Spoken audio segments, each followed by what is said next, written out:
एक शहर था जहाँ बहुत बड़ा मंदिर था। मंदिर में भक्तों का तांता हमेशा लगा रहता था।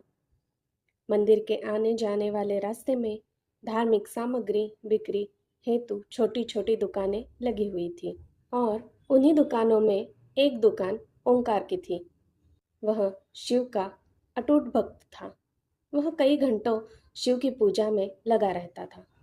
दुकान में वह और उसका छोटा बेटा बैठा करते थे। उसका बेटा कार्तिक, जो कि केवल 8 वर्ष का था। हालांकि कार्तिक दुकान के काम के साथ साथ अपनी पढ़ाई में भी बराबर ध्यान देता था, जिस वजह से वह अपनी सभी कक्षाओं में अच्छे अंकों से उत्तीर्ण होता आया था। ओंकार अपने बेटे से बहुत प्यार करता था। ओंकार की पत्नी कार्तिक को जन्म देते ही दुनिया छोड़ चुकी थी। बचपन से कार्तिक को ओंकार ने माँ और बाप दोनों का प्यार दिया था। कार्तिक अपने पिता का आज्ञाकारी बेटा था। वह घर के काम के साथ साथ दुकान का भी काम संभाल लेता था। उनकी जिंदगी बहुत मज़े से चल रही थी। लेकिन एक दिन नगर निगम का ऐलान होता है कि मंदिर परिसर से सभी दुकानें हटाई जाएंगी। इसका सीधा मतलब था, जिसकी स्वयं की जमीन होगी वही यहाँ धंधा कर सकता था। ओंकार अपने घर में पूजा कर रहा था। जैसे ही उसे यह बात पता चलती है, उसके पैरों तले जमीन खिसक जाती है, क्योंकि मंदिर की वह दुकान उसकी रोजी रोटी थी और उस दुकान के अलावा उसके पास आमदनी का कोई और जरिया नहीं था। वह तुरंत भगवान शिव के सामने बेसुध होकर लेट जाता है। ओंकार की आंखों में से आंसू आते हैं और वह शिव भगवान से कहता है, क्यों दे रहे हो मुझे इतनी तकलीफ प्रभु? क्या मैंने कोई पाप किए थे? कुछ देर बाद ओंकार शिव भगवान के सामने हाथ जोड़कर खड़ा होता है और अपनी दुकान की तरफ भागता है। सभी दुकानदारों को दुकान के सामान खाली करने के लिए एक दिन का समय दिया जाता है, जिसके लिए लाउडस्पीकर से लगातार सारे मंदिर परिसर में सरकारी ऐलान होता रहता है। सरकार के इस फैसले का सभी विरोध कर रहे होते हैं, लेकिन मंदिर में भक्तों की संख्या बढ़ने की वजह से रोड का चौड़ीकरण करना अनिवार्य था। हालांकि प्रशासन ने मंदिर से थोड़ा दूर एक सरकारी जमीन में दुकानें बनाने की इजाज़त दे दी थी, लेकिन उन जमीनों को लीज पर दिया जाता था और लीज की रकम लगभग जमीन की कीमत के बराबर ही पहुंच रही थी, जो कि ओंकार की पहुंच से बाहर थी। ओंकार दुकान के अलावा कुछ और काम नहीं कर सकता था, इसलिए वह लीज पर जमीन लेने के लिए आवेदन भर देता है और 2 ही दिनों के अंदर उसे 35% राशि जमा करवाने का नोटिस मिलता है। उसने कई सालों से दुकान से पैसे कमाकर जोड़े थे, इसलिए उसके पास लगभग आधी राशि तो उपलब्ध थी।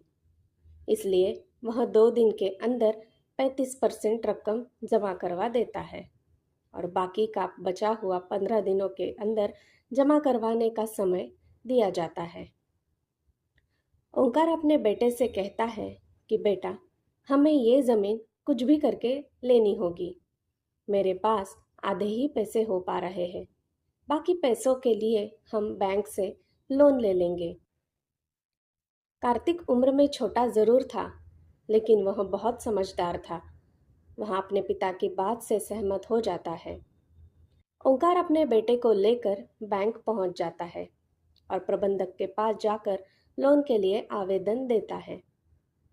बैंक प्रबंधक उससे कहते हैं कि हम आपको बैंक लोन तभी दे सकते हैं जब कोई ऐसा व्यक्ति आपकी गारंटी दे जिसका खाता हमारे बैंक में हो।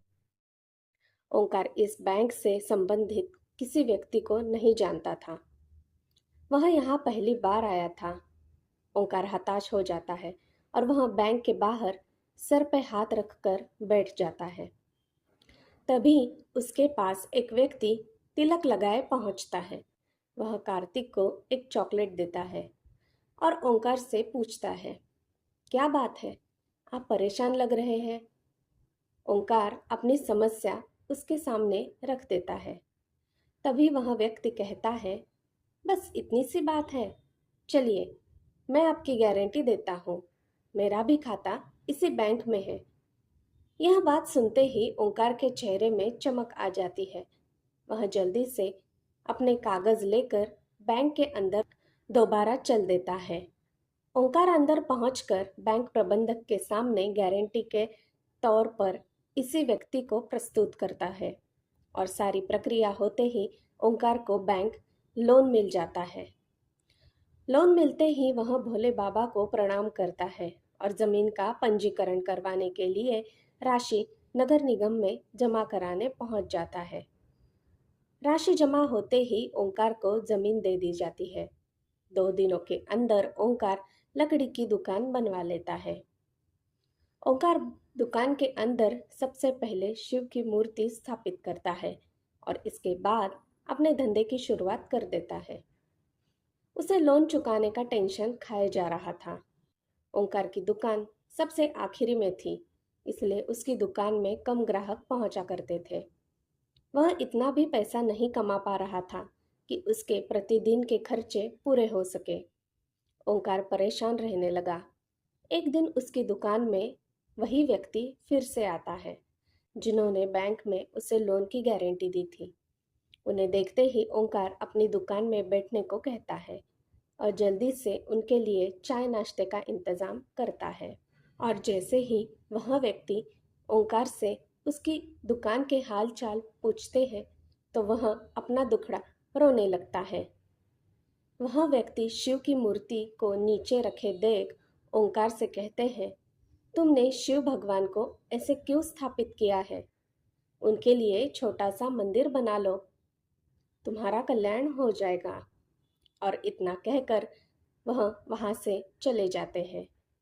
ओंकार उस व्यक्ति के जाते ही अपने काम में लग जाता है। 1-2 महीने के अंदर ओंकार की हालत बदतर होने लगती है। वह कर्ज में डूबता जा रहा था, लेकिन इसके बावजूद वह शिव की पूजा में उतना ही समय देता था जितना हमेशा से देता आया था।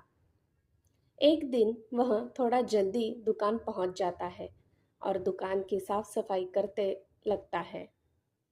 ओंकार को अचानक उस व्यक्ति की बात याद आती है कि शिव के लिए छोटा सा मंदिर बना लो। तभी ओंकार कुछ मजदूरों को बुलाकर दुकान के कोने में छोटा सा मंदिर बनवाने के लिए गड्ढा खुदवाने लगता है। लेकिन बहुत प्रयास करने के बाद भी उस जगह पर गड्ढा नहीं हो रहा था। और जब मिट्टी हटाकर मजदूर देखते हैं तो वह दंग रह जाते हैं। उन्हें एक विशाल शिवलिंग का ऊपरी हिस्सा दिखाई दे रहा होता है और जैसे ही वह किनारे किनारे मिट्टी हटाते हुए गहराई तक जाते हैं तो सभी के पसीने छूट जाते हैं, क्योंकि यह कोई साधारण शिवलिंग नहीं था। इसका आकार बहुत विशाल था और इसका पत्थर फौलाद से भी मजबूत था। शिवलिंग निकलते ही दुकान के चारों तरफ से हजारों लोगों की भीड़ जमा हो जाती है। दूर दूर से लोग वहां शिवलिंग देखने पहुंच जाते हैं। शिव की इतनी बड़ी मूर्ति जमीन के अंदर से निकलते ही खनिज विभाग के लोग उसे जब्त कर लेते हैं। शिवलिंग को मंदिर की संपत्ति मानकर मंदिर में स्थापित कर दिया जाता है।